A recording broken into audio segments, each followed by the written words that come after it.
देखिए, आज हम लोग केमिकल बॉन्ड का एक टॉपिक देखेंगे। हाजन्स रूल। हाजन्स रूल एक्सप्लेन करता है कि जितने सारे आयनिक कंपाउंड होते हैं वो परफेक्टली आयनिक हैं कि नहीं। Mostly ionic compounds covalent character के भी होते हैं।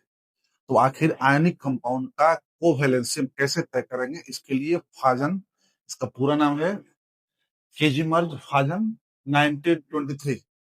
केजिमर्ज फाजन ने 1923 में कुछ पॉइंट्स बताए, इसी को हम लोग फाजन्स रूल के नाम से जानते हैं ना। इसके अनुसार बताया गया, देखिए पहला पॉइंट है the rule is based upon polarisation of the anions electron density.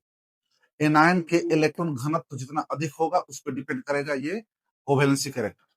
दूसरा पॉइंट क्लियर है कि smaller the cations more the covalency as H plus. जो केटायन जितना छोटा होगा उतना ज्यादा कोवेलेंट नेचर का होगा, एज H प्लस है। यही रीजन है कि एस ब्लॉक एलिमेंट में हाइड्रोजन, लिथियम और बेरिलियम कभी भी आयनिक बॉन्ड नहीं बनाते ना। यदि सवाल आए कि हाइड्रोजन कभी भी कोवेलेंट ही शो करता है क्यों, तो बोलेंगे अकॉर्डिंग टू फाजन्स रूल, चूंकि इसका शेप काफी छोटा होता है इसके केटायन का, इसलिए हमेशा कोवेलेंट नेचर का होगा। फिर तीसरा है कि covalency increases with rise in valence electrons, यानी कि किसी भी आयनिक कंपाउंड में कोवेलेंसी बढ़ती है यदि उसकी वैलेंस इलेक्ट्रॉन संख्या बढ़ती रहे। जैसे अब सोडियम देखिए, सोडियम के पास एक इलेक्ट्रॉन होता है वैलेंस, Mg के पास दो वैलेंस इलेक्ट्रॉन है, Al के पास तीन वैलेंस इलेक्ट्रॉन है। तो सोडियम से अधिक कोवेलेंसी मैग्नीशियम के पास, उससे अधिक कोवेलेंसी Al के पास होती है।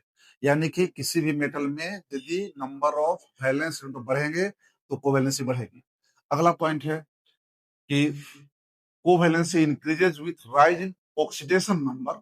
किसी मेटल के ऑक्सीडेशन नंबर में यदि बढ़ोतरी होती है या इंक्रीमेंट होता है तो कोवेलेंसी होती है। अच्छा एग्जांपल है, देखिए कहा जाता है कि Fe plus third is more covalent than Fe plus two. Similarly Sn plus four Sn plus two से अधिक कोवेलेंट है। Cu plus two, Cu plus one, जितने सारे metals variable oxidation state show करते हैं उनमें मिनिमम वाला मोर आयनिक नेचर का होता है और मैक्सिमम वाला मोर कोवेलेंट नेचर का होता है। इसीलिए कहा जाता है कि क्रोमियम का जो कंपाउंड है Cr प्लस टू में जब होगा तो मोर आयोनिक ही होगा, लेकिन हम Cr plus seven plus six कर दें तो ये मोर कोवेलेंट नेचर का हो जाता है। यानी कि क्लियर है कि सभी आयनिक कंपाउंड कंप्लीटली आयनिक नहीं होते, उनमें कुछ कोवेलेंट नेचर भी होता है।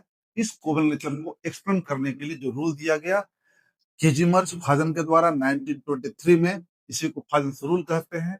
ये क्लियर एक्सप्लेन करता है कि कोई भी आयनिक कंपाउंड का कोवेलेंसी किस पर और कैसे डिपेंड करता है।